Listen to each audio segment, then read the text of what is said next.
Meu amigo Guilherme Andrade, obrigado. Prazer de ter você aqui, cara. Bom demais. Obrigado pela oportunidade. Cara, muito bom ter essa conversa, de poder trocar essa ideia. Eu sempre falo para todo mundo, cara, o podcast na verdade é uma desculpa para você trocar ideia com quem você quer e comer conversar. Parmegiana. E comer a parmegiana do Bragantino. É isso aí. Cara, sempre que eu trago alguém pela primeira vez, assim, eu gosto muito de saber como é que você teve o encontro com Jesus, como é que foi a sua conversão. Você já vem de uma família, tradição cristã já? Eu brinco que eu não encontrei Jesus, ele que me encontrou, porque eu que estava perdido, né? Exato. E assim, eu nasci no que o pessoal chama de berço cristão. No meu caso, só o berço, que era cristão mesmo. Então, assim, eu lembro que eu aceitei Jesus logo cedo, né? Mas Jesus só me aceitou mesmo de um tempo para cá. Foi mais ou menos, eu tinha uns 15 anos, assim. E foi um processo gradual, assim. Foi um processo, eu não me recordo exatamente do dia especificamente, mas teve uma experiência que foi muito marcante para mim, que foi no YouTube, ouvindo um sermão traduzido do Spurgeon. Do Spurgeon?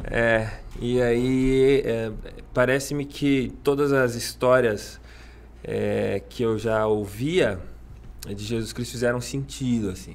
Foi quando eu entendi de fato o caráter jurídico da cruz de Cristo. E aí eu entendi o que significa de fato o Jesus ter morrido no meu lugar, assim. Então eu gosto de dizer que eu não tive uma experiência de conversão assim singular, assim. Eu fui me convertendo, né? O Espírito Santo foi me convertendo. Mas eu vim de uma família, pai pastor, meu avô pastor. É mesmo? Batistas, né? Batistão, assim, de cantar a música do cantor cristão, aquela coisa toda. E eu fui pastor batista. De onde? Qual cidade? Então, eu nasci em Mogi das Cruzes, mas eu fui criado em Suzano. Ali no alto do Tietê, né? Mas o meu pai, ele é pastor missionário, plantador de igreja, porque hoje o pessoal tem vários modelos de plantação, né? Às vezes já vai com um grupo base, aquela coisa tudo bem estruturado. Antigamente não era assim. Antigamente a gente chama os missionários que arrancavam toco, que é o cara que ia para um lugar só com a família e aí ia fazer relacionamento, amizade, ia começar assim, do zero, de fato. E aí quando a igreja começava a andar, já tinha um lugar, já tinham 20, 30 membros mais ou menos, aí ele já ia para outra cidade. Então eu sempre fui de igreja pequena, porque quando a igreja estava crescendo, já era hora da gente, o meu pai já entendia que era hora da gente sair. E tipo assim, por vontade por dele mesmo? Não era tipo a denominação mandou? Não, por convicção. Uau, cara, e aí ele ia várias cidades, de Minas Gerais, da Bahia, enfim. Então você morou em vários lugares? Sim. Eu antes de casar, né, eu me mudei umas 20 vezes. Sério? Assim, uma loucura, assim. O que trouxe um legado cultural muito grande, uma facilidade, assim, relacional, né? Mas, ao mesmo tempo, também tem os ônus, né, disso tudo, de você não ter raízes fincadas no Sim, amizades, né? Quando criança, adolescente. Exatamente. Escola, né? Então, sempre tendo esse desafio de se enturmar na escola, aquela coisa toda. Mas a gente só tem a agradecer, assim. Foi um tempo bem de Deus para nós. Agora no almoço, a gente conversando, várias vezes você citou a igreja missional, né? Então, realmente um legado, da minha né? família, Às vezes, hoje, o que eu vejo em livros, assim, por exemplo... tanto de autoridades missiológicas assim, brasileiras quanto americanas... E eu tô lendo em livro assim, eu falo, poxa, isso aqui meu pai há 20 anos atrás já entendia, assim, já fazia, assim. Então, meu pai foi e é um grande missionário. Até hoje tá lá em Minas, lá no interior, lá numa cidadezinha, sei lá, 8 mil habitantes, plantando igreja. Plantando igreja. Incrível. Muito legal isso. Eu também, terceira geração de pastor, né? Tem meu avô pastor, meu pai pastor. Isso é muito legal. E até eu falo pra galera, né, que é um outro desafio, né? Talvez uma galera nos ouvindo, nos assistindo, é o primeiro cristão, sua família se converteu, e é um desafio, mas também dar continuidade é um outro desafio, né? Os dois têm ali um caminho a trilhar, né? A partir disso. Eu ouvi num vídeo, acho que era um vídeo que você estava gravando com o Iago, acho que você e o Guilherme do Projeto Sócio estavam gravando com o Iago, e você citou que você tinha tido contato com o movimento pentecostal. Como é que foi isso? Então, na Igreja Batista mesmo, a gente era de um movimento de renovação da Igreja Batista, que foi muito forte depois dos anos 80 ali, né?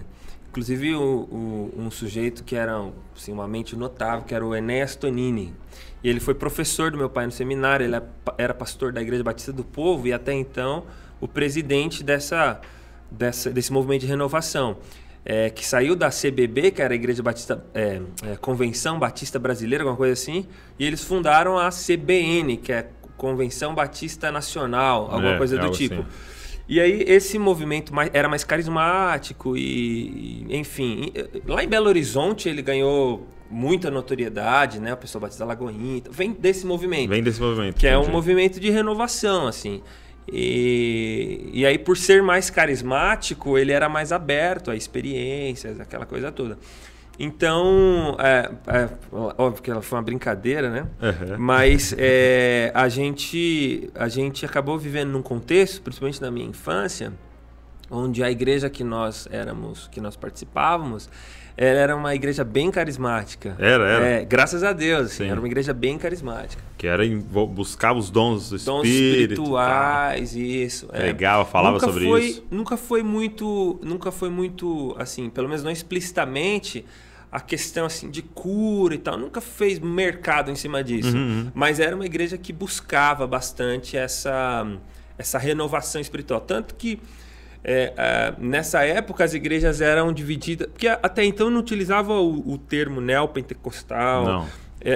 Os termos eclesiológicos da época era tradicional, pentecostal e renovado. O renovado era basicamente o sujeito... Qual que é a diferença? O renovado era mais ou menos o sujeito que ele tentava ter a erudição do tradicional, e a piedade do pentecostal. Entendeu? Ficava no meio termo. Era uma tentativa de unir as coisas, assim, de ser mais... equilibrado, enfim, né? Equilibrado. Nas duas coisas. E aí desse movimento que nasceu a grande massa evangélica, né? Hoje, então, quando você olha para o evangelicalismo brasileiro, tudo surgiu aí a partir dos anos 80 dessas tentativas de... As comunidades, tudo, um movimento de comunidade e tal. Uma tentativa de criar um paradigma que fosse mais equilibrado, né?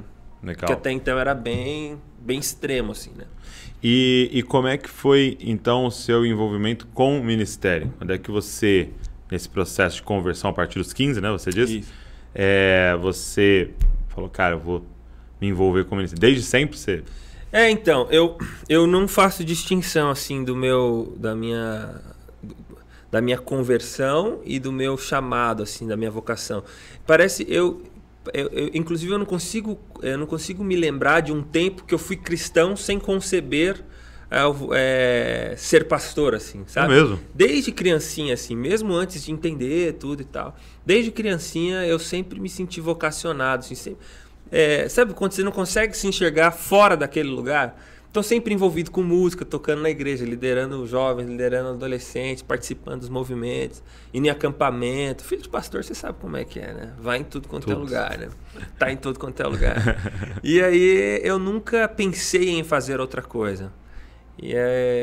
Então, eu não consigo fazer essa distinção, eu não consigo dizer assim uma data específica. A partir desse dia eu entendi que eu seria pastor. As coisas foram acontecendo naturalmente. E aí com 15 anos, quando você teve esse entendimento e isso foi crescendo, você já era envolvido? Já fazia algo? Já era envolvido. Assim. Mas sempre pro lado da música? Não só pro lado da música, mas eu também dava aula de escola bíblica, enfim. Porque família de missionário é o seguinte, o pai prega...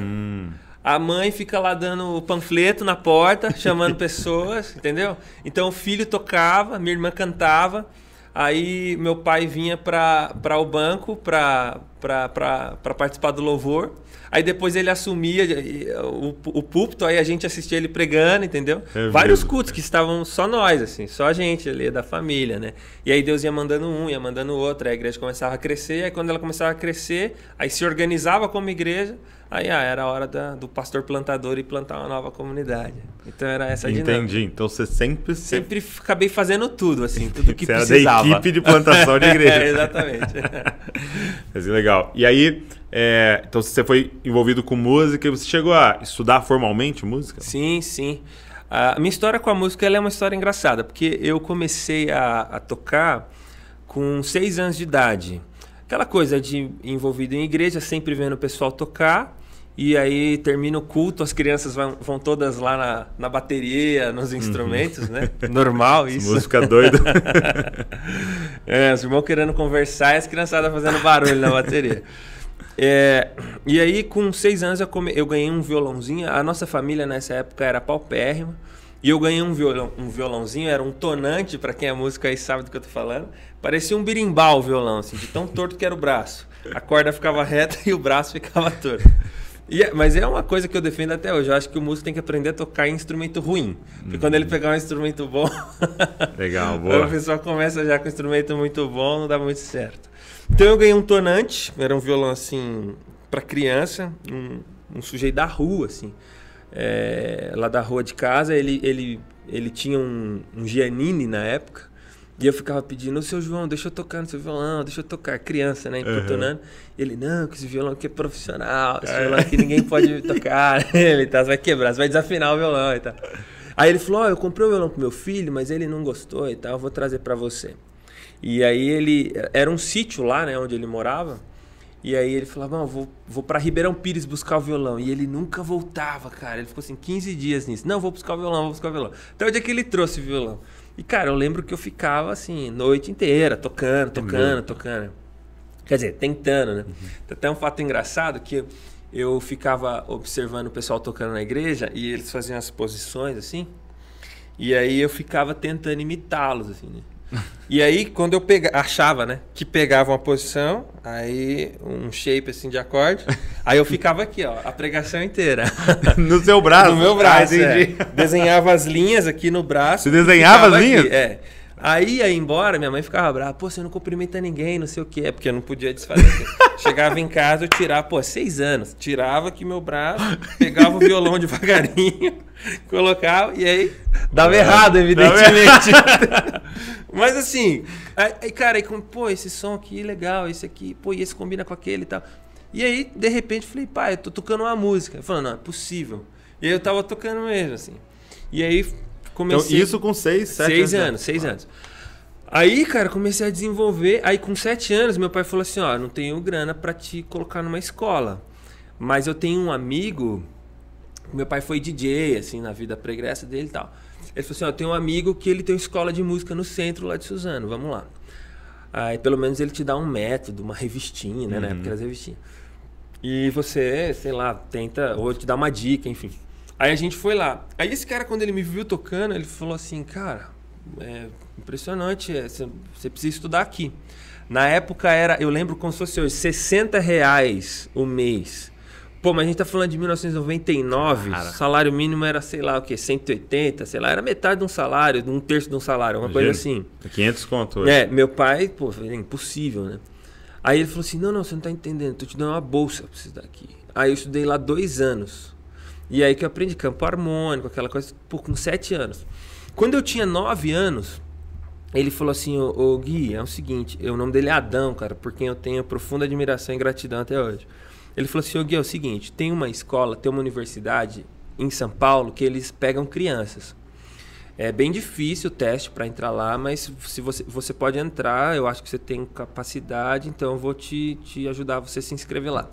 Era uma escola ali, ficava no Bom Retiro, bairro de Judeu lá de São Paulo, do lado da Luz ali. Chamava ULM, Universidade Livre de Música. E aí, cara, eu fui lá, e aí eu fiz o teste para o programa infantil. E aí, na época até eu lembro que eu falei pro meu pai, não, isso aqui é muito fácil, que é musicalização, aquela coisa toda. Aí meu pai falou assim, não, então faz para os adultos, se é o que você quer. E aí eu fiz, e aí tinha 800 pessoas, assim, para 6 vagas.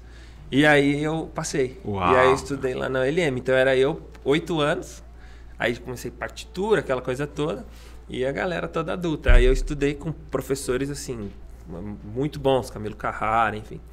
E aí tem uma outra história engraçada que eu tinha 9 anos mesmo, nessa mesma época.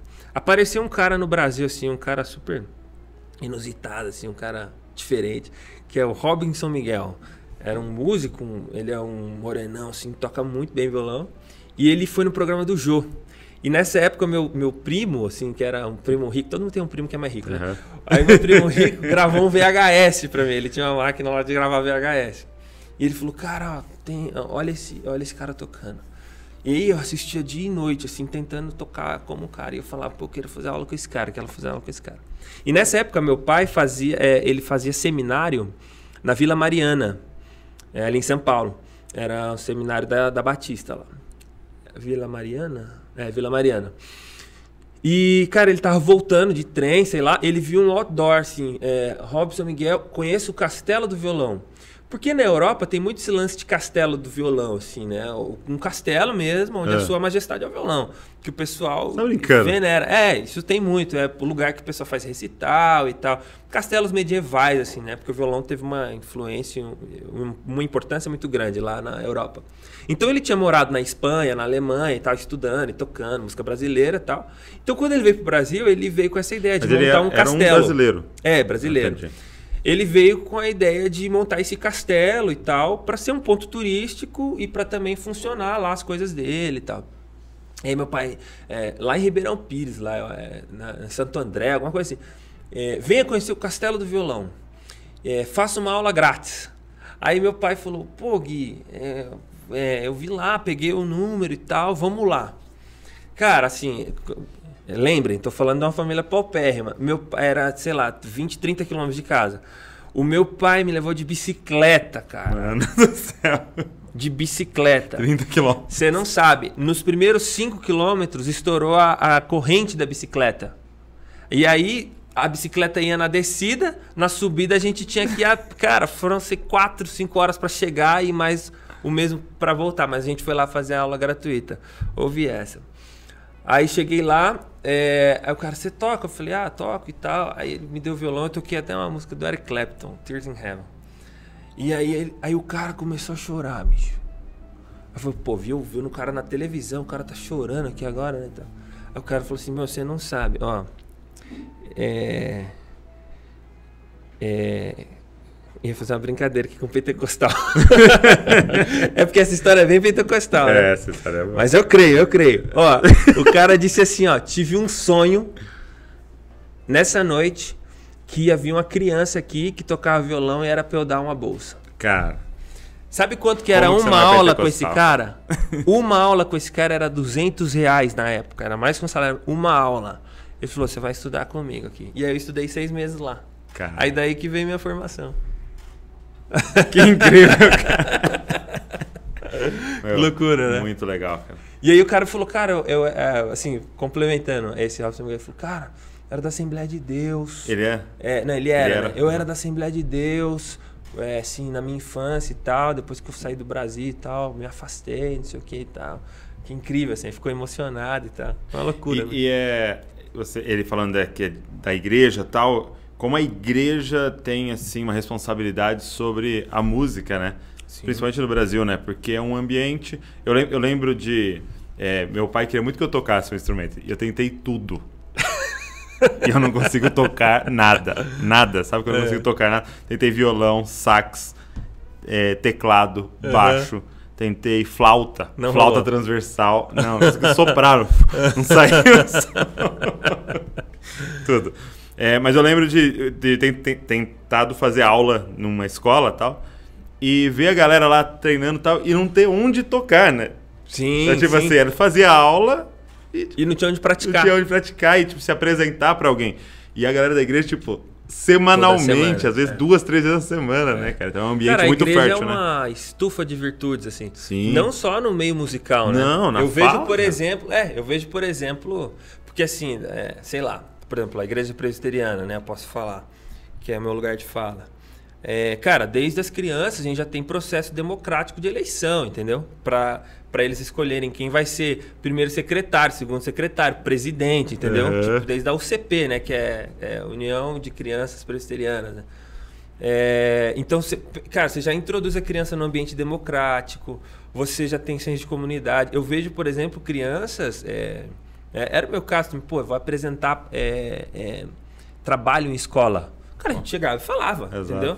As outras molecadas, tudo envergonhado e tal. Então, a igreja ela tem um papel social, assim, impressionante. Impressionante. E como a gente sentiu durante a pandemia, né? Isso, né? Quando tirou da gente essa parte do encontrar, do falar, do tocar e tal, como a gente percebeu quão vital e até mesmo para a sociedade, né? Não só para a gente. Mas como é que você termina, então, na presbiteriana, né? Com essa história toda do seu pai, da Batista e tal. Como é que você vai para a presbiteriana? Eu fui ordenado pastor batista, e aí, quando eu fui ordenado, fui convidado para uma igreja para ser pastor. Você fez seminário batista?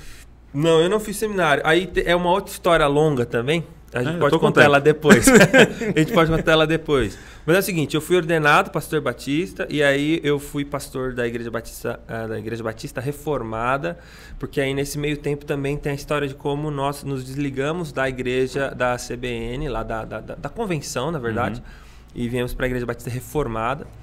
E aí eu fui pastor lá, depois eu fui plantar uma igreja em Guaratinguetá, no interior de São Paulo. Aí eu já era casado, era um grupo de universitários, era uma proposta de fazer uma igreja que dialogasse com universitários e tal, você sabe bem disso. E aí, com 2 anos de plantação, eu recebi um convite da Igreja Presbiteriana de Alphaville para incorporar o corpo docente da igreja. E aí eu fiz a portabilidade. Na Claro pra ti. Na verdade, assim... Mas não é comum, né? Não é comum. Nem a igreja presbiteriana receber ministros de outras denominações e nem e nem pessoas de outras denominações irem para a igreja presbiteriana já como pastor. Assim, sim. É muito lá dentro da igreja presbiteriana a gente tem um processo bem rigoroso, né, para a formação de líderes, de pastores especificamente. Mas como eu recebi um convite, existe um parágrafo lá na nossa Constituição que permite, né? Não foi nada feito de forma inconstitucional, mas que permite que pastores de outras denominações sejam recebidos como ministros ordenados da Igreja Presbiteriana do Brasil. E aí eu fui para o presbitério, fui submetido à sabatina, aquela coisa toda e tal. E aí o pessoal achou que... Acho que o critério estava baixo no dia. Achou que eu poderia ser ministro presbiteriano. E aí daí, a partir de então, tem 3 anos. Entendi. Eu sou ministro presbiteriano. Entendi. Então você não cresceu ali na presbiteriana? Não, eu cresci na Batista. Mas a Batista Reformada tinha muito a ver? Muita similaridade. Para mim não teve crise nenhuma. Porque assim, acho que as duas grandes, teologicamente falando, né? Sim. As duas grandes diferenças... o batismo e os sacramentos como um todo, né? Batismo e ceia, né? Fora o modelo de governo, mas essa é a parte mais eclesiológica. Agora, de parte conceitual, assim, teológica mesmo, a grande diferença é o batismo e a ceia.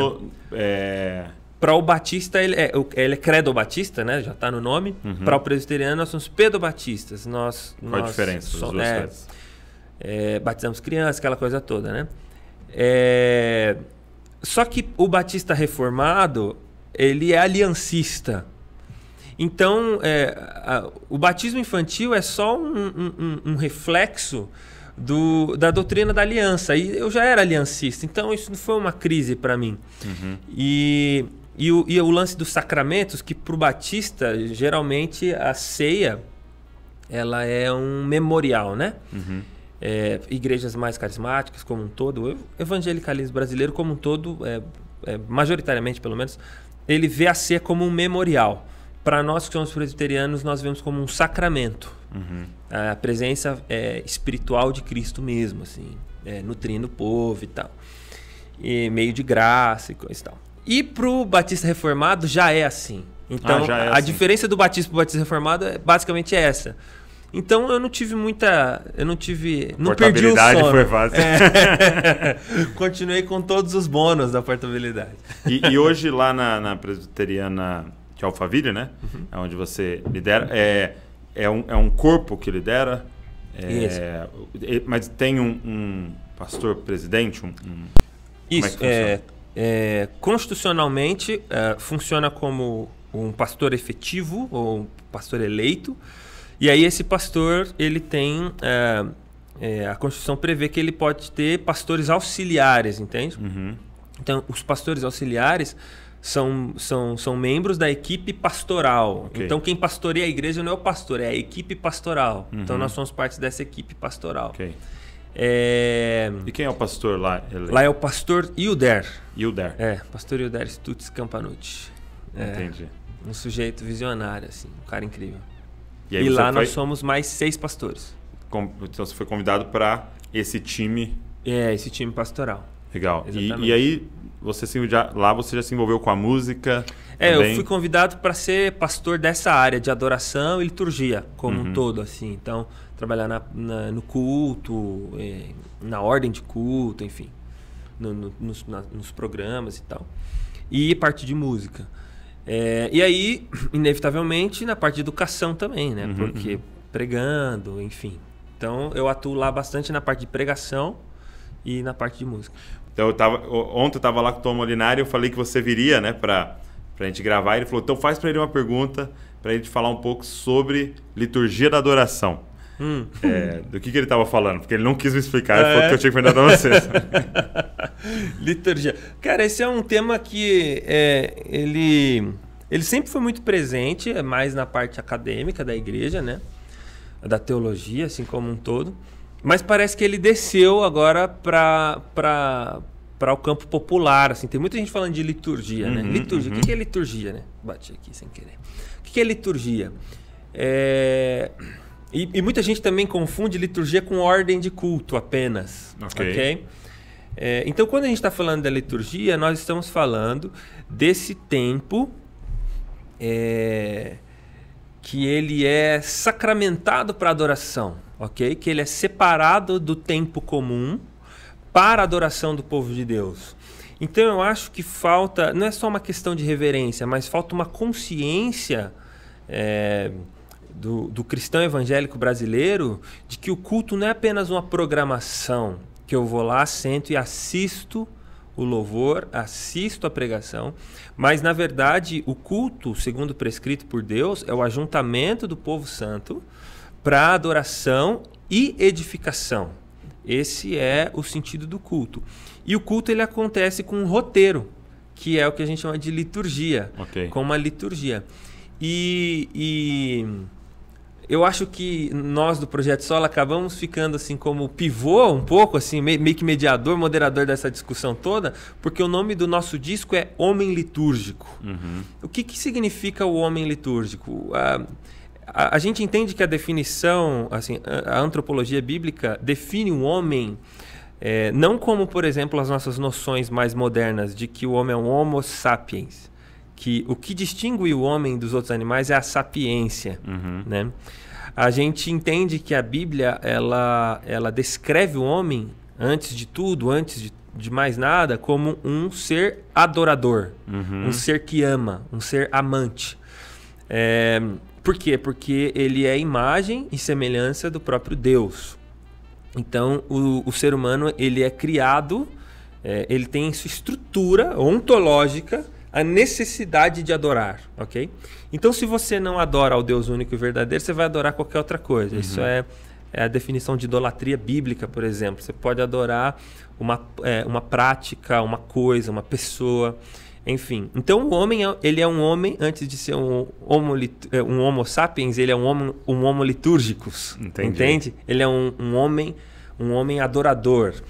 E aí, recentemente, assim, 10 anos para cá, um sujeito muito importante nessa discussão chamado James Smith, ele começou a escrever muitos textos e muitos livros sobre isso, né? Ele escreveu lá Liturgias Culturais, né? Que são 3 obras. E aí ele escreveu também um livro condensando o pensamento dele, assim. E esse livro se popularizou, que é o Você é Aquilo que Ama. Foi o que a gente leu aqui, a gente tem. Legal, perfeito, é o Você é Aquilo que Ama. E aí a tese do James Smith é essa, de que você, ele propõe um paradigma não é o penso, logo existo, né? Mas é um amo. Logo existe, exatamente. Então ele propõe que uma completa reforma na espiritualidade, né? E aí, de James Smith, a gente foi utilizando drogas mais pesadas.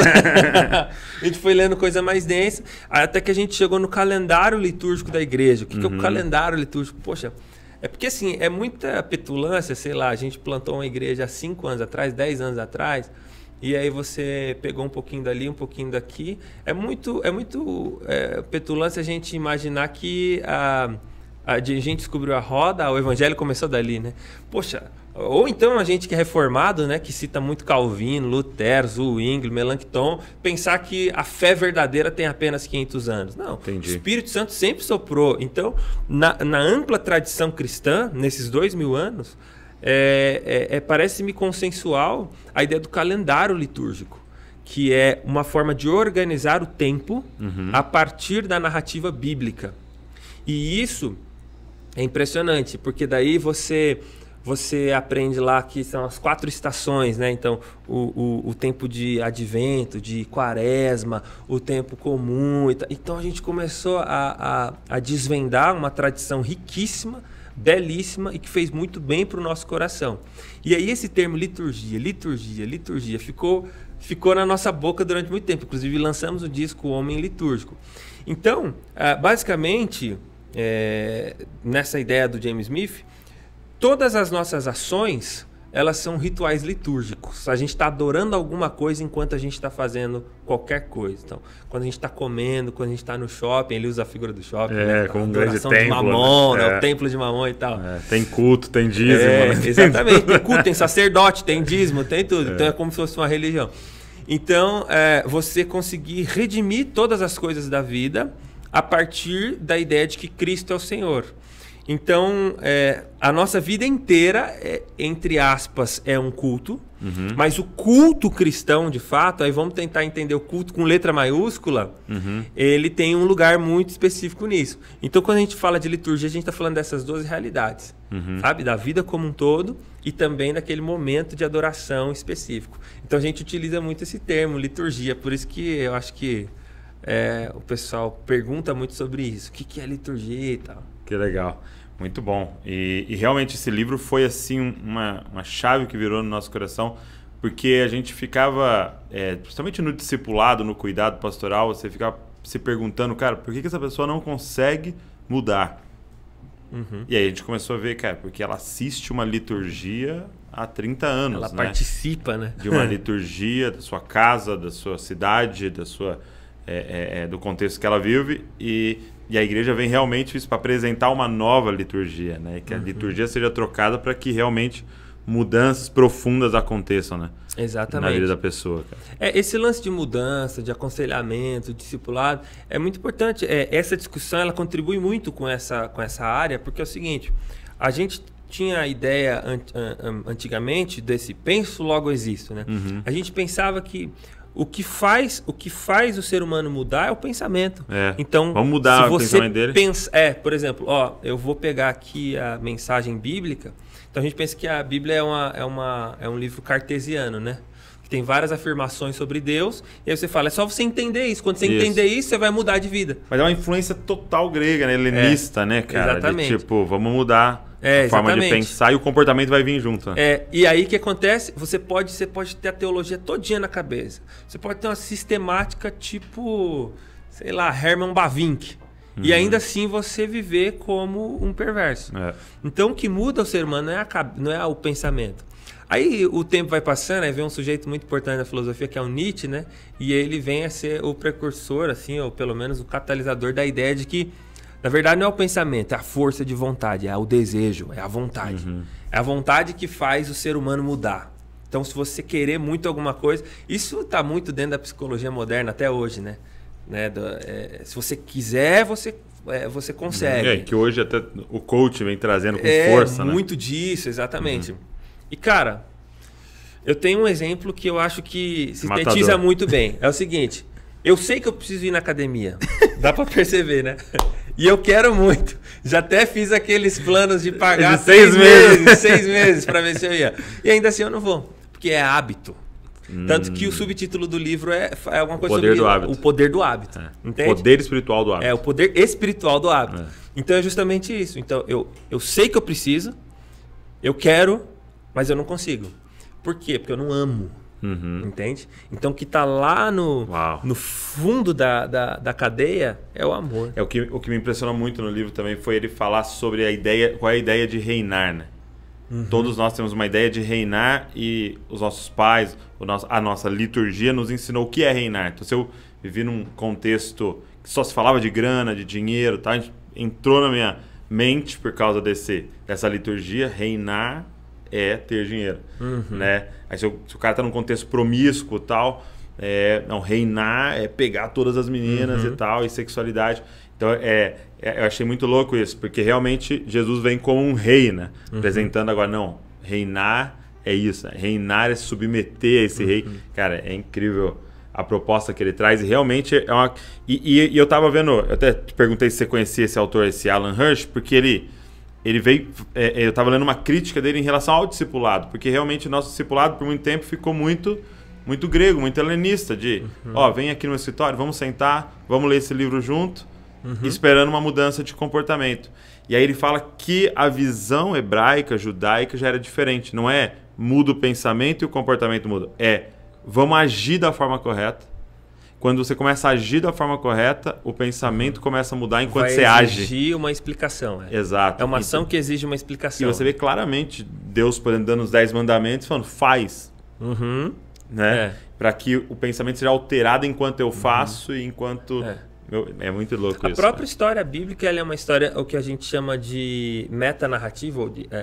Alguns autores, como Kevin Van Hooser, por exemplo, ele trabalha a ideia de teodrama, de que a escritura, ela é um drama, ela é uma narrativa, e ela é engraçado, você pensa que o Gênesis ele começa com a criação do mundo, e o Apocalipse termina com a criação do novo mundo. Então, a Bíblia é a história da humanidade. E em algum momento dessa linha do tempo, você vai encontrar você lá. O você que deveria ser. E aí, quando o você que não é quem deveria ser, caído, desse lado de cada eternidade, encontra quem você deveria ser em Cristo, aí a história começa a te puxar para a história. O protagonista começa a incluir um coadjuvante na história para que você se torne quem você deveria ser, quem você foi projetado para ser. E aí a Bíblia é esse arco narrativo, né? Que tem como o personagem principal o próprio diretor. Porque o verbo por meio de quem todas as coisas aconteceram, ele se encarnou na história. Então o pessoal pensa que essa história do diretor aparecer no filme é recente da Marvel. Não sabem de nada. Jesus Cristo já está aí para dizer isso aí. Verdade. Então, a Bíblia ela não é um monte de afirmações cartesianas. Exato. Deus é amor, Deus é justiça, Deus é bondade, Deus é isso, Deus é aquilo. Não, a Bíblia senta aí, deixa eu te contar uma história. E aí, em participando da história e em assistindo a história, e ela é um livro de arquétipos, que aquelas histórias são, na verdade, também a história de todos nós, você começa a se perceber dentro da história, e aí você começa a perceber quem Deus é. Então, quem Deus é? Deus, ele se revela na história. Então, você entende quem Deus é por inferência a narrativa. Então, você vai vendo como Deus trata Abraão, como Deus trata Isaac, aí você vai percebendo, Deus é assim, Deus é assado. Então, Deus vai se descortinando, ele vai se revelando progressivamente, né? Não é uma cartilha moral. Exato. Sabe? É uma notícia, né? É uma exatamente. História. Isso é muito lindo, cara. E como é que você citou o Projeto Sola, né? E eu acho que é o projeto que tornou você mais conhecido junto com o Guilherme. Como é que nasceu o Projeto Sola? Como é que você conheceu o outro Guilherme? Cara, o Gui também veio da música. Ele tinha uma banda solo dele. E um amigo nosso em comum fez um festival na cidade de Guaratinguetá. Ele fez um festival de rock, chamava Esperança Rock Festival. Ele tinha uma banda, então a banda dele era tocar. Aí ele conhecia o Yamarino, ele chamou o Yamarino para tocar com a banda dele. O Yamarino foi lá de Campinas para tocar com a banda dele. E ele chamou a minha banda, que eu tinha uma banda de rock na época também, para tocar. Então as 3 bandas iam fazer uma noite de rock lá. eu não lembro exatamente, mas era acho que para arrecadar recursos para alguma ONG, alguma coisa do tipo. E eu conheci o Guilherme nesse dia. E aí a gente começou a conversar, a gente virou amigo na época, ainda pelo Facebook, a gente começou a conversar. E ele falou assim, escuta, eu tenho algumas músicas, cara, que são mais congregacionais, são uma música mais feita para a igreja e que não combina, não cabe no meu repertório da minha banda, porque a minha banda são outros temas e tal. E eu falei assim, cara, engraçado que eu também tenho umas músicas que eu fiz para tocar na minha igreja local, que eu também não consigo gravar ela com a minha... não consigo gravar essas canções com a minha banda. Aí, me mostra aí a sua. Ele me mostrou Redenção, que até hoje acho que é uma das mais famosas do solo. E aí eu mostrei Isaías 53 pra ele. Eu falei assim, cara, vem aqui pra casa pra gente gravar isso. Eu tinha um estúdio em casa. Ele chegou de ônibus na época, assim, com um monte de instrumento, banjo. É uma loucura, assim, uns Glock, umas coisas, uns tambor. Aí ele chegou lá na minha cidade, fui buscar ele de carro, lá na rodoviária, levei ele pra casa. Minha esposa, evidentemente, tinha viajado, né? Uhum. E aí, porque foi uma bagunça em casa, assim. Aí eu fiquei com ele uma semana. E aí a gente conversou muito sobre isso. E aí em 3 dias a gente gravou o disco. Ah, vamos gravar. Aí ele me mostrou mais músicas, eu mostrei mais pra ele. Era pra gente gravar 2 músicas. Sério, em 3 dias vocês gravaram? Acabou que gravamos 5 músicas. Em 3 dias a gente gravou 5 músicas. E como é que... E ali já nasceu o nome, Projeto Sola? O Projeto Sola foi uma brincadeira, na verdade. Porque assim, as músicas, o tema das canções... eram temas que estavam muito ligados aos 5 solas da Reforma, né? Fé, graça, Cristo, Escritura, tarará. E aí foi uma brincadeira, assim, bota o nome de sola. Sola de sapato, não sei o quê. Ficou aquela brincadeira. Só que entra de sola. Exatamente. Vamos entrar de sola. Mas a gente não tinha ideia, na verdade, até hoje, assim. Acho que hoje já ganhou um contorno mais profissional no sentido de vamos fazer as coisas com intenção. Mas na época, não tinha intenção de montar uma banda, de viajar, de tocar, de fazer disso um trabalho de fato. Uhum. Não tinha. Na verdade, a gente gravou brincando e a gente ia distribuir para os nossos amigos. Olha aí o que a gente fez, ouve aí. E era bem experimental. Eu gravei tudo em casa e gravei tudo acústico, assim, glockenspiel, tambor. Era tipo... tudo que eu sempre quis fazer, porque eu trabalhava com produção musical em estúdio, assim. Então, tudo que eu sempre quis fazer, mas que nunca não era comercialmente aceito, falei, vamos colocar nesse disco aqui. E acabou que um número grande de pessoas se identificou, assim, logo na primeira... que a gente colocou de graça na internet. Logo na primeira semana foram 5.000 downloads. E aí aí veio um convite para tocar num festival, na época, o Rock no Vale. Uhum. E aí eu falei, não, sim, aceitei. Aí depois que eu aceitei, que eu pensei, cara, como que eu vou tocar essas músicas ao vivo? Aí que surgiu o formato da banda para tocar ao vivo e tal. Então a gente foi reagindo, assim, sabe? A gente não foi muito intencional no começo. A gente foi reagindo. Acabou que a coisa tomou proporções que a gente nem imaginava, assim, né? E hoje, assim, com mais intencionalidade, qual que você entende que é a missão, assim, do Projeto Sola? Cara, a gente sempre usa uma frase que sintetiza o nosso propósito, que é glorificar a Cristo e edificar a igreja. Então a gente faz isso através de canções que são bíblicas e cristocêntricas. Então tem 2 formas de fazer uma canção bíblica.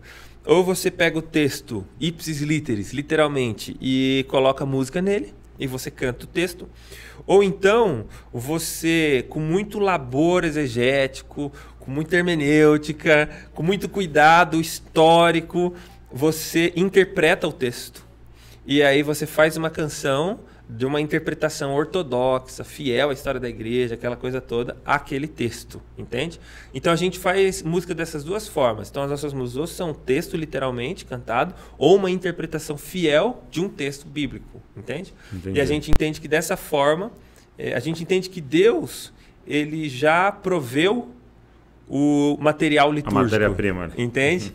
Então... E, cara, sabe que eu aprendi isso com um cara que nem canta música gospel, que foi com o Bono, do U2. Eu lembro dele numa entrevista, ele falou assim, poxa, o pessoal que é cristão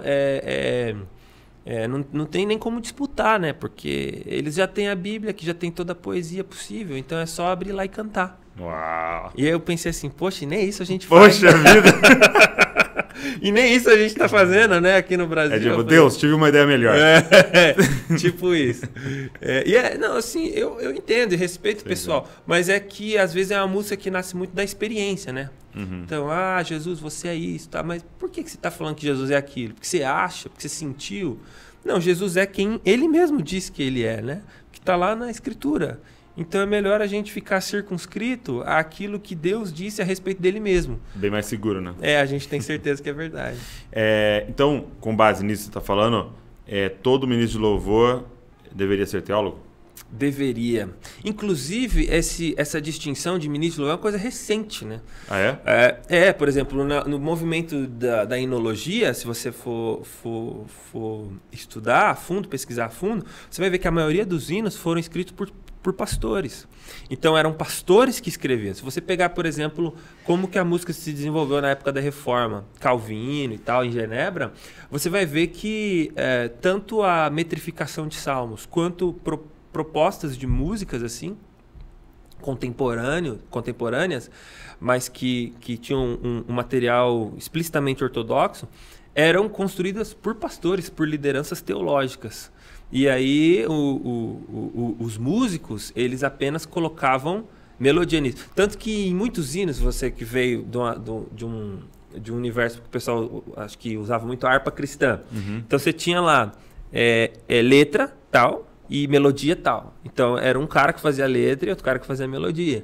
Então é meio que no sentido de que o pastor que provia a enologia, né? Lutero mesmo escreveu, né? Lutero escreveu muitas músicas, né? Lutero tinha uma formação em música antes da formação teológica. E hoje não, né? Hoje faz essa distinção, né? Hoje se faz distinção. E uma coisa que me incomoda muito isso tem mudado, graças a Deus. Assim, a gente tem orado muito por isso. Mas uma coisa que me incomodou muito durante um tempo é que com o advento da música gospel, começou a surgir muito cantor, o artista, assim, sabe? No singular. Porque você teve uma época aqui no Brasil que as músicas eram feitas por igrejas. Sim. Então você tinha lá a comunidade de Nilópolis, comunidade de Zona Sul, Bíblica da Paz, Batista da Lagoinha. Eram igrejas que faziam músicas. E aí outras igrejas utilizavam-se dessas músicas. Aí depois começou a surgir uma galera que é a pessoa, fulano de tal, ciclano de tal, e aí mais o artista mesmo, né? E nenhuma crítica a isso. Mas às vezes você não sabe de qual igreja que o cara é, para quem que o cara presta conta. Porque o cara começou com um ministério itinerante, ele acabou que ele não fincou raízes nenhuma igreja, não prestou contas a uma liderança. E aí eu acho extremamente danoso esse movimento. Perigoso tanto para a igreja como um todo, quanto para a própria vida espiritual desse artista que acaba ficando itinerante. Sim. Eu até coloquei no Instagram que você viria e eu pedi para a galera mandar algumas perguntas, né? E uma pessoa perguntou aqui quais eram as suas influências musicais, né? Assim, musicais. Legal. Ainda bem que foi no Instagram, né, que você colocou, porque eu tenho medo de pergunta que vem do Twitter. Do Twitter é mais perigoso. Eu nem vou lá no Twitter, eu acho que o pessoal briga demais. Tá do Twitter. Mas veja, minhas influências musicais. Mais recente, assim, eu ouço muito Mumford & Sons, Bon Iver, ouço muito Of Monsters and Men. Tem uma banda nova agora que eu tô ouvindo muito, chama We The Kingdom. Que é a banda de um cara que é produtor lá nos Estados Unidos. Ele montou a banda com ele, o irmão dele e os filhos, assim, é muito legal. We The Kingdom é o Ed Cash. We The Kingdom. We The Kingdom. Tô ouvindo muito essa banda. Cara, e mais antigos, assim, eu ouço muito, até hoje, muito Beatles. Mas você não é crente? Eu sou... Tá, deixa eu fazer essa pergunta então pra você. Porque toda vez que eu abrir pra um músico, vai vir essa pergunta e eu queria que você desse uma resposta pra galera disso. Porque a galera tem muita dúvida sobre isso. Cara, eu vou dar uma resposta simples, bem rápida. Eu posso ouvir música secular, Guilherme? Cara, eu não... eu vou dar uma resposta em duas partes. Primeiro eu vou falar do Abraham Kuyper. O Abraham Kuyper, ele, nas célebres palestras que ele deu em Princeton, em determinado momento lá ele utilizou uma frase. Essa frase ficou muito famosa aqui no Brasil com a turma do Labri. Depois até o Dr. Augusto Nicodemos começou a falar ela também.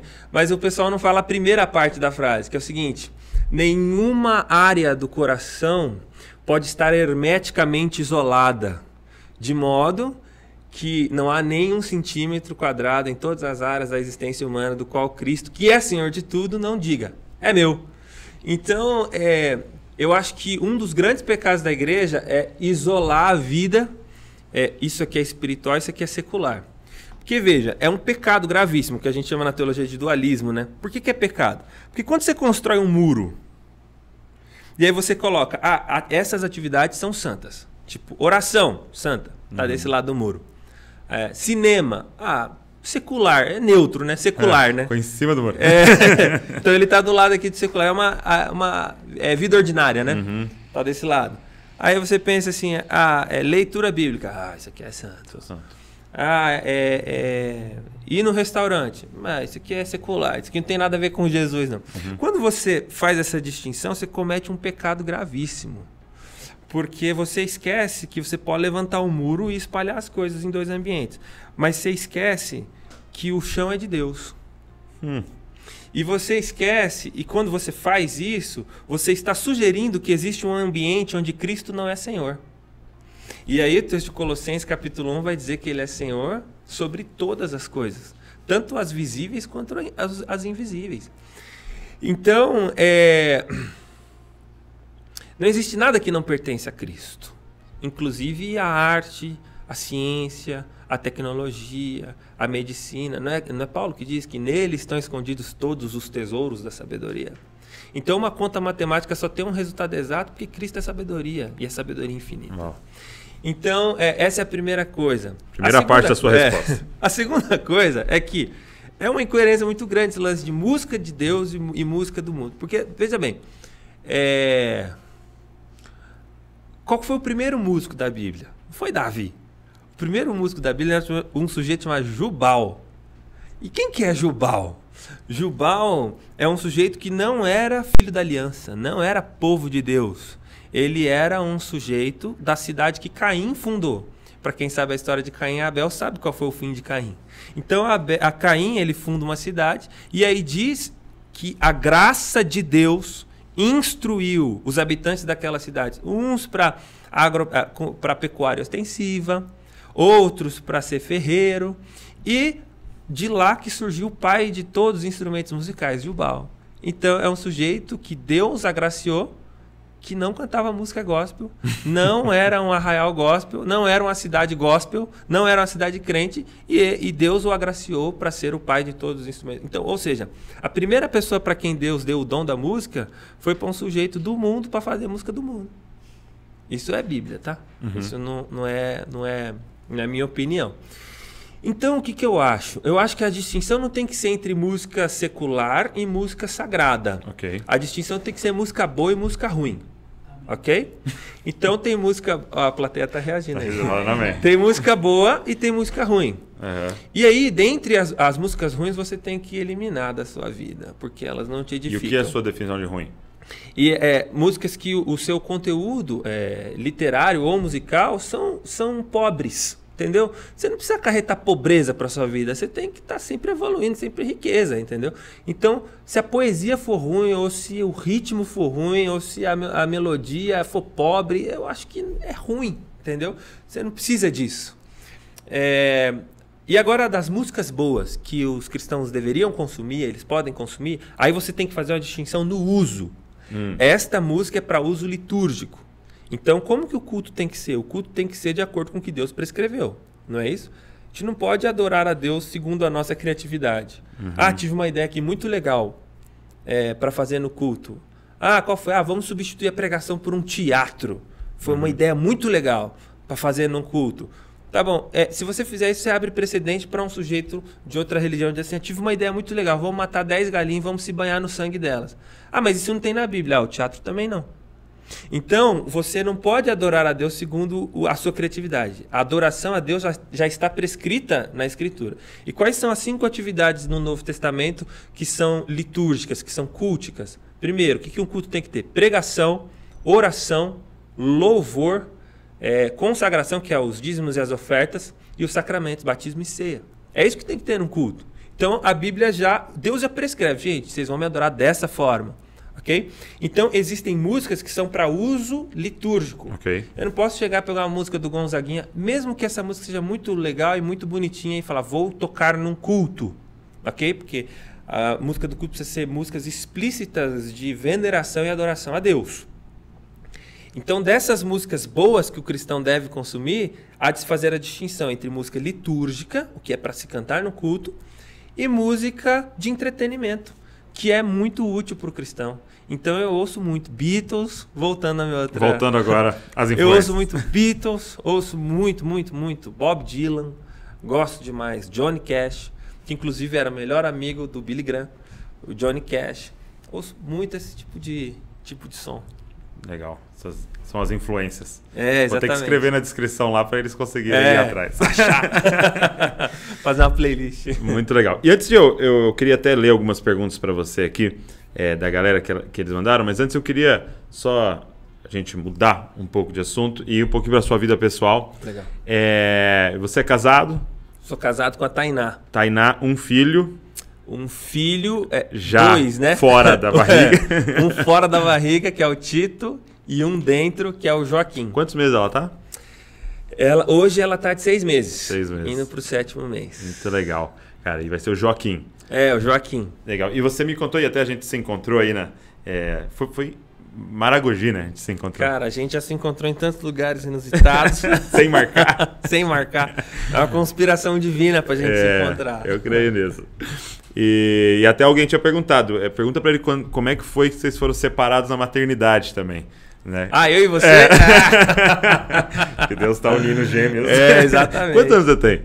Cara, eu tenho 27. Não, perdão, 28. Olha Fiz aí. 28 agora no Natal. É que foi recém-feito, aí eu tô confundindo ainda. Legal. Tenho 32, então não tem como ser gêmeo. Mas eu acho que é o estereótipo, que é o óculos e a barba e o cabelinho, né? E o cabelinho não é isso? E a cor também, de moreno, né? E aí lá a gente teve um tempinho de trocar ideia, e você me contou que seu filho tá no Spectrum, né? Isso, espectro autista. E ele foi diagnosticado com autismo. E eu queria saber um pouco assim, como é que foi receber essa notícia, como é que vocês descobriram, chegaram até essa notícia, até para poder compartilhar com pais que talvez estejam vivendo isso. Cara, ter um filho no espectro autista é um desafio, mas é uma alegria. Eu sempre falo isso para minha esposa, falo para ele, inclusive, falo assim, se eu pudesse escolher ser pai 100 vezes de novo, eu seria o seu pai 100 vezes de novo. Porque, assim, é um desafio muito grande, mas traz lições, assim, absurdamente inspiradoras. Evidentemente, quando a gente recebeu a notícia, a gente identificou que o comportamento dele era um pouco atípico, a gente foi atrás de profissionais da neurologia e tal, e quando a gente recebeu a notícia, a gente ficou extremamente assustado. Quanto tempo ele tinha? Cara, ele ia para 2 anos, ele tinha 1 ano e 9 meses, assim. E a gente ficou assustado, porque também a gente veio de uma sucessão de situações que foram bem traumatizantes assim, para nós, né? Tainá teve câncer. Quando o Tito nasceu, ele precisou ficar na UTI, na semi-intensiva depois, uma loucura, assim. Entendi. Então, quando a gente pensou que a gente estava gozando de um período de paz, de estabilidade, veio mais essa. Então, a gente já estava exaurido nas nossas forças, e aí a gente ficou extremamente assustado, né? Como vai ser, como reagir, tem que gastar muito dinheiro. Então, a gente começou a cogitar várias possibilidades, né? Mas uma coisa que consolou muito a gente foi a gente lendo a respeito, enfim, uma coisa que consolou muito a gente, o nosso coração, assim, foi o fato de que dentro da antropologia bíblica você entende que Deus ele cria cada ser humano dotado de habilidades que vão corroborar para que ele exerça a vocação dele. Eu creio nisso. Então, como a gente estava conversando, sei lá, de repente teu filho é muito teimoso e é um desafio para o pai, né, lidar com uma criança muito teimosa. Uhum. Mas entenda que isso é uma característica que sendo redimido em Cristo, se tornará persistência, entende? Então, a gente decidiu assim encarar a condição, ao contrário de muitos pais também que ficam tentando sublimar, esconder ou negar, a gente decidiu assim encarar de peito aberto a situação e vamos fazer o nosso melhor para que todos os os ônus dessa condição sejam atenuados e que todos os bônus dessa condição sejam acentuados e que Deus use para a glória dele. Então ele tem um hiperfoco em letras, em números. Então com 2 anos ele já lia, já escrevia e tal. Então eu aproveito que a memória dele é muito boa, então ele já sabe de cor catecismo, vários textos bíblicos, então eu vou estimulando ele. Como a memória dele é muito boa, então ele fala Salmo 23, Salmo 91, todo de cor, parará, parará, parará. Catecismo infantil, fala tudo. Então a gente, como eu disse, é um desafio, mas é uma aventura ao mesmo tempo. Assim. Glória a Deus. Cara. Tudo no fim termina em glória para o nome dele, para Cristo ser formado em você, na Tainá, né? Sem dúvida nenhuma. E eu lembro, você chegou a assistir aquele filme Soul? Eu não vi ainda. Não viu? Então não vou te dar os spoilers. Deixa. Você vê lá. Tem um pouco daquilo. Muito bom. Vou assistir. E um pouco do que você falou, assim, disso que a Bíblia fala, de a criança não é essa folha em branco que você, como pai, vai imprimir o que você quiser. Ela vem com um propósito de Deus pré-definido aí, porque é filho de Deus, filha de Deus. Né? E o nosso desafio é entender profeticamente, discernimento, falar, cara, o que Deus quer dessa criança que ele confiou, né? Porque você vê, Jesus é um filho adotivo, né? De José, né? E aí eu vi uma pregação uma vez de um pastor dizendo, falando, cara, todos os nossos filhos são filhos adotivos, né? Porque filhos de Deus, que ele falou, e aí, vamos fazer isso juntos, né? Exato. Muito bom. E deixa eu fazer algumas perguntas para você, que a galera mandou, porque eu vi que tinha umas muito legais aqui. Algumas não, mas tinha umas muito legais. Uma coisa que apareceu várias vezes é como é que funciona o seu processo de criatividade, de composição, assim, como é que tem um processo ou é cada vez de um jeito? Cara, cada vez de um jeito, assim. De composição especificamente, às vezes eu faço a melodia primeiro, a letra depois. Às vezes é uma coisa encomendada, do tipo assim, eu quero fazer uma música sobre determinado texto. Eu quero rola fazer isso uma também. música Rola. E às vezes é aquele negócio do tipo, sei lá, tô no banheiro, tomando banho, aí tive um insight, poxa, eu vou fazer uma música, e aí já vem um refrão e tal, e aí às vezes eu gravo num gravadorzinho, então às vezes é insight, mas assim, eu sou da escola que eu acho que o artista não tem que ficar esperando essa inspiração, sabe? Tem que sentar todo dia e escrever e tentar, e aí uma hora sai, né? Eu acho que perguntaram isso pra... Eu não me recordo exatamente, mas perguntaram isso para algum maestro, assim, escritor e tal. Cara, como que você conseguiu escrever essa sinfonia e tal? E ele respondeu, porque as outras 999 não ficaram tão boas, entende? Então não é assim, é uma coisa, sei lá, né? Ver uma luz no quarto e aí você escreve Zé 53. Não acontece isso, você tem que ficar lá e... Então eu sou muito dessa escola. E aí tem 2 processos de criação, que é o da música de composição e depois eu também faço os arranjos, né, do solo. Eu faço a produção musical de todas as músicas do solo. Então a gente tenta deixar isso assim entre a gente.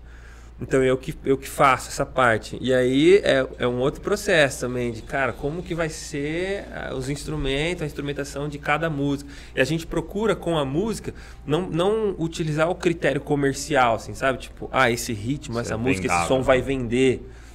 Não, a gente pensa muito em como a gente vai conseguir emoldurar essa poesia aqui, esse conteúdo com uma música que vai corroborar para essa mensagem, entende? Entendi. Então tem várias coisas. Também comunique, né? Ela também comunica.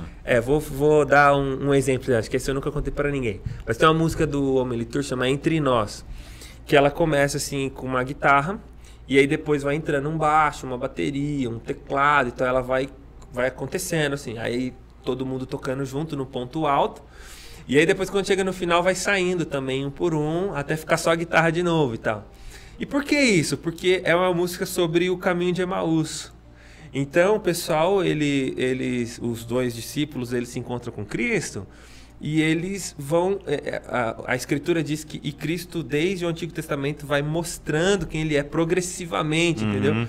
E aí a música chega... Então, o que eu tentei fazer com os instrumentos? Apresentando? E entrando cada coisa, entendeu?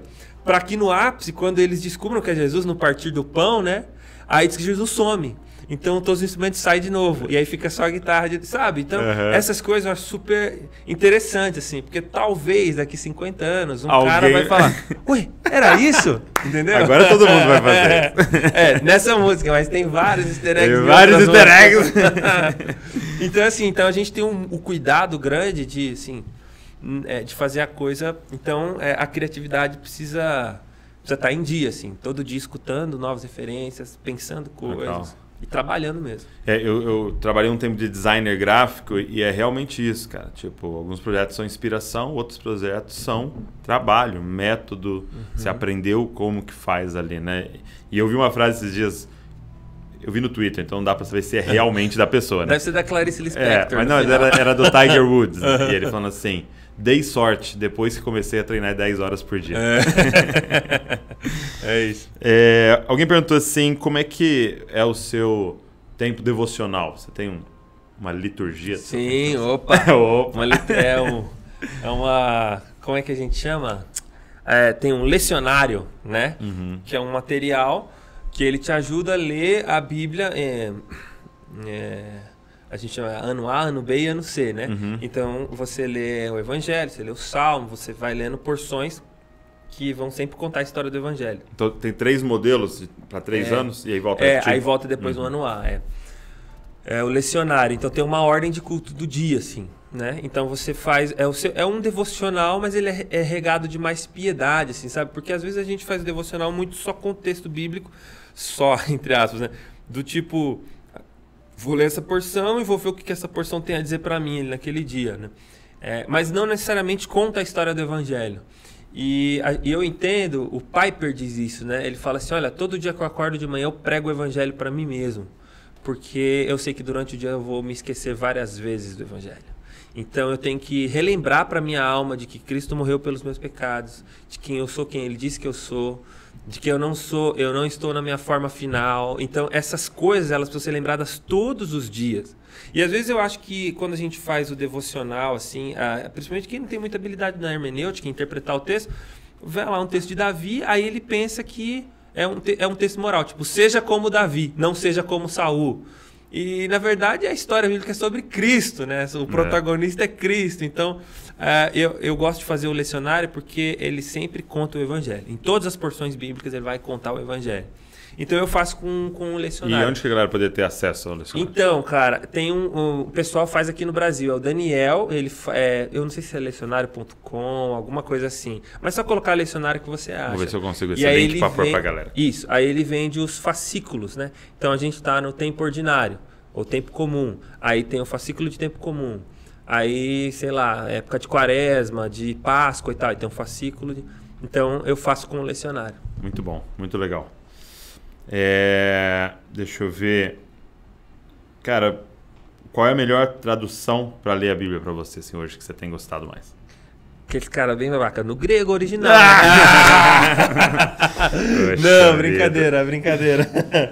Cara, eu tô lendo muito na NAA. Eu sempre leio na NAA ou na NVI. Eu tenho curtido muito a NAA também. São as que eu uso para pregar a NAA, né? Porque como a presbiteriana tem uma tradição já com a Almeida, então eu uso a Nova Almeida.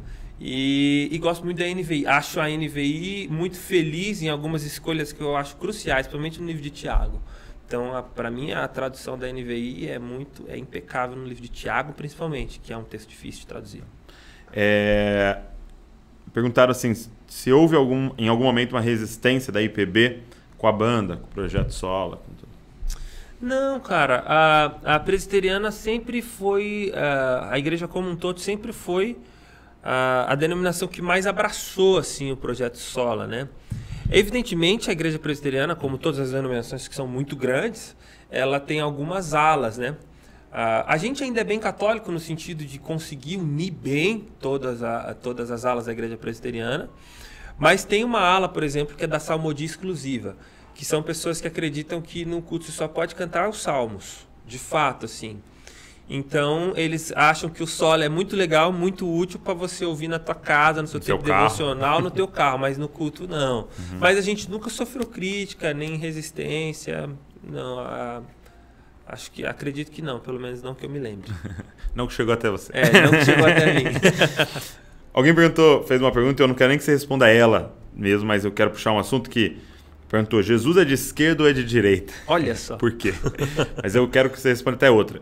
Como é que vocês lidam com essa questão política? Vocês quem? A IPB ou eu? Vamos falar eu? Pode ser você? Pode Beleza. ser eu. Porque você também está num local específico, né? Mas você. Cara, direita e esquerda, isso é engraçado, né? Essas nomenclaturas só empobrecem, né? A discussão, né?